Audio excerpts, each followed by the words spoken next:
So let's talk about corresponding lengths and similar polygons. So we kind of touched this already just a few moments ago when we talked about the ratio between our corresponding side lengths.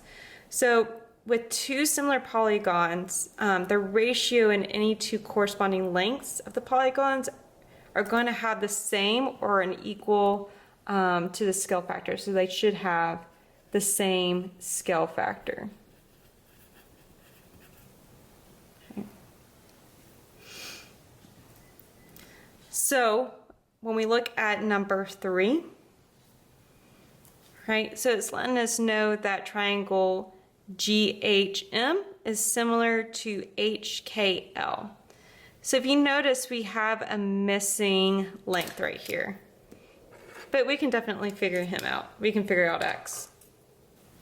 Okay, so in order to find X, or the value of X, just remember we can set up our two corresponding sides, our scale factor or ratios equal to each other.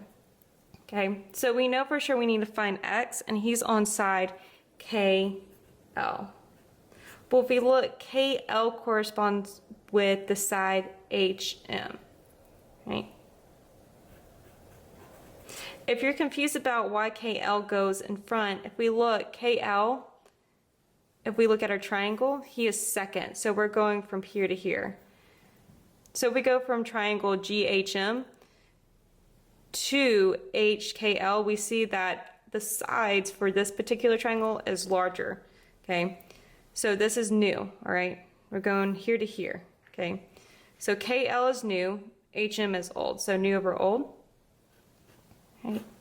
And he's going to be equal to, and we can pick any other sides, it doesn't matter. But the easiest to kind of look at, in my opinion, is looking at HK, right? So he's new.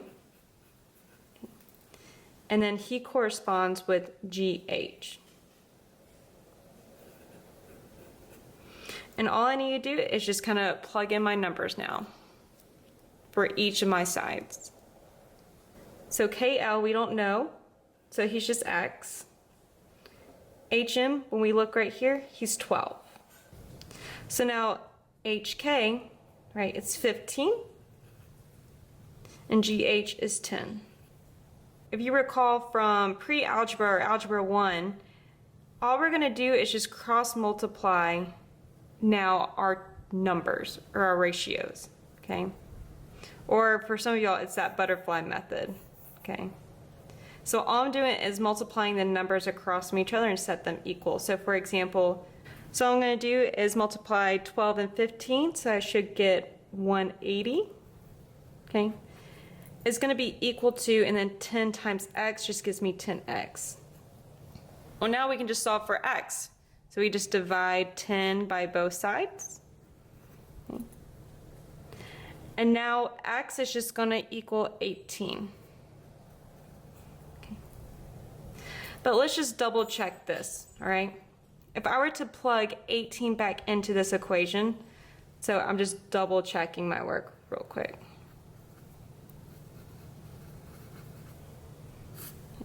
So 18 over 12.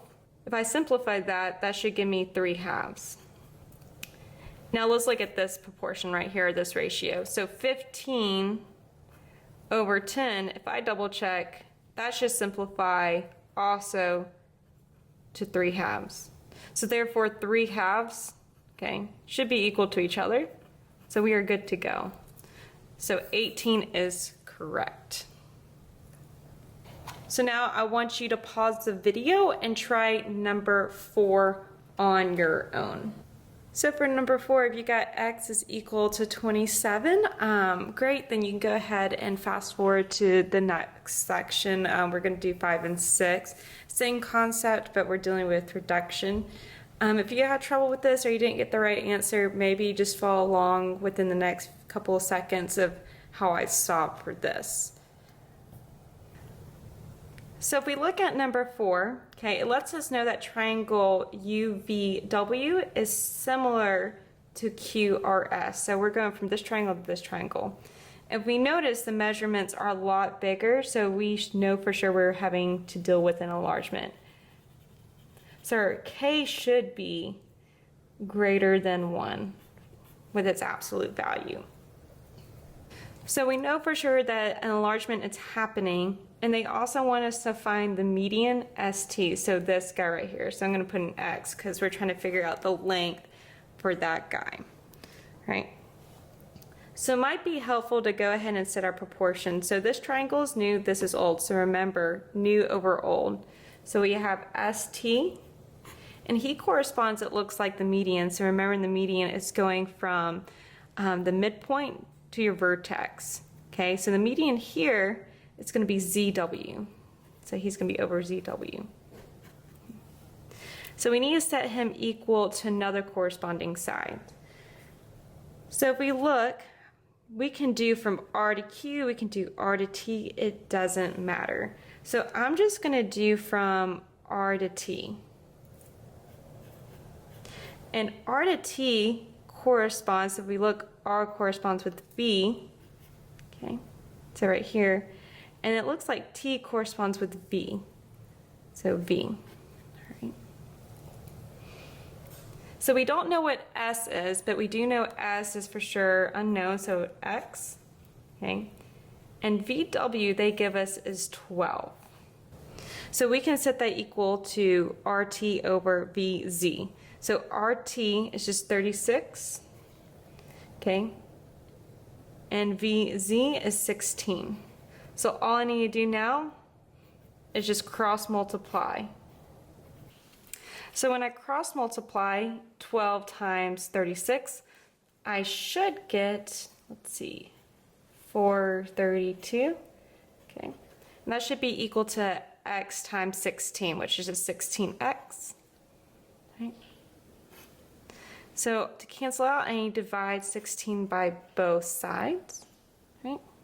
And when that happens, I should get X is equal to 27.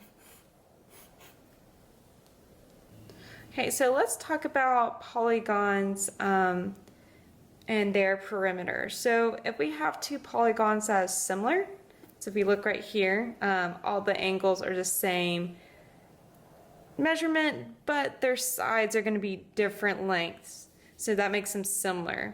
So if that's the case, the ratio of their perimeter is going to equal the ratio of their corresponding sides. So if I look, if I know these two polygons are similar, okay, so they're not going to be the same size, so they're not congruent. However, if I know the perimeter for this polygon, KLMN, and the perimeter for PQRS, well, I can add that up, find the perimeter, their sides, and I should have the same scale factor or same ratio as any of my corresponding side lengths. So their ratio should be equal to each other. So let's look at number 7 as an example. So it is a word problem, but don't let that intimidate you. So with word problems, just circle what you need and just in your own words trying to figure out what you need to find. So we know we're going to have to deal with finding probably a ratio, but let's just read through the problem. So you have a neighbor and he decides to make his garden just a little bigger. It is a rectangular plot, so we have 6 feet wide and 15 feet long.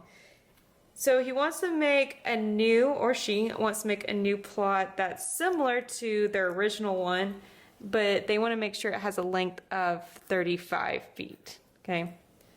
So they're asking us to find the perimeter of the original, okay, and also the enlarged. So your first step when dealing with a word problem, once again, maybe just circle or highlight important information and maybe just box what you're trying to find. Okay, so we need to find the original and the large size of both of our gardens.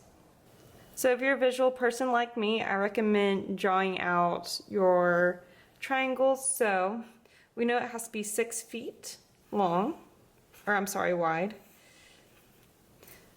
and 15 feet long. Okay. And then the new one, if we notice, we don't know the width of the new guy, or the new garden, but we do know it has to be 35 feet long. Okay. So it's really important that you're setting this up correctly. If you notice, they only told you the length is 35 feet, so that's going to match up or coordinate with the 15 feet length, so not the width. So be careful on that. So once again, you're just going to set it up. So we're using the perimeter. So remember, the perimeter, you're just adding all your sides up. So if we look at this, right, we have, and we're going to use this guy first. So the perimeter, for sure, of our original. So we know the perimeter of our original garden. Okay.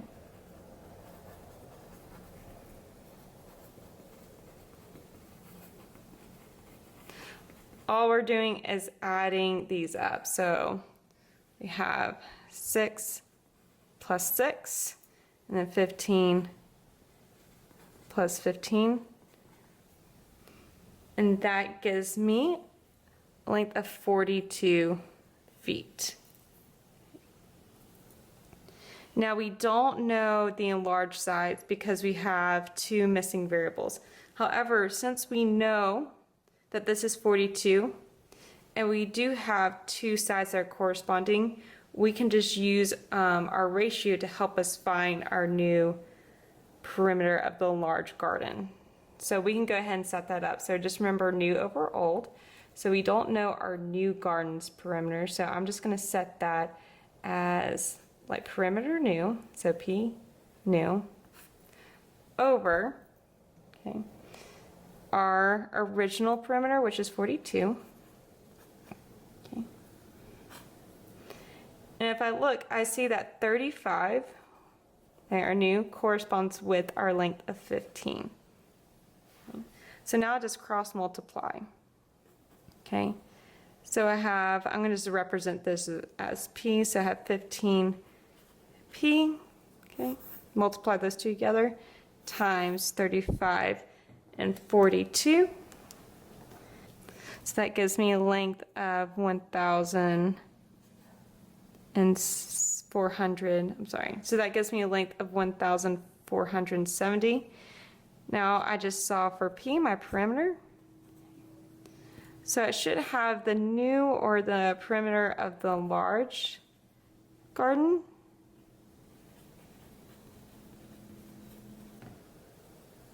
Is equal to 89. Okay, so that's going to be 89 feet. So once again, you should have 2 answers. So we have 42 feet and 89 feet.